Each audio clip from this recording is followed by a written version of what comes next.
ఒక జన్మంతా చెయ్యవలసిన సాధన ఒక్క శివరాత్రి నాడు చేస్తే చాలు. ఇక ఇంతకన్నా నువ్వు ఉపాసన చేయడానికి తేలికైనటువంటి రోజు రాదు. ఎందుకని? ఆయనే జ్ఞానజ్యోతిగా ఆవిర్భవించాడు. యావత్ బ్రహ్మాండం నిండిపోయేటటువంటి జ్యోతిర్లింగంగా వచ్చాడు. ఈ రోజున ఎవరు నన్ను ఉపాసన చేస్తారో, ఎవరు జాగరణ చేస్తారో వాళ్ళని నేను అనుగ్రహిస్తానన్నాడు.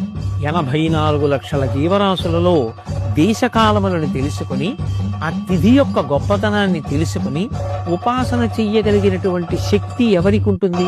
ఒక్క మనుష్య ప్రాణికే ఉంటుంది. అందుకే జంతువునాం నరజన్మ దుర్లభం. అటువంటి నరజన్మ ఎత్తిన తరువాత మరి మహాశివరాత్రి లాంటి పర్వదినాన్ని విడిచిపెట్టేసుకుంటే దాని వలన ఎంత ఉపాసన కోల్పోయాం. అలాగే మహాశివరాత్రి ఒక సంవత్సరాన్నంతటినీ కూడా ఒక రోజుగా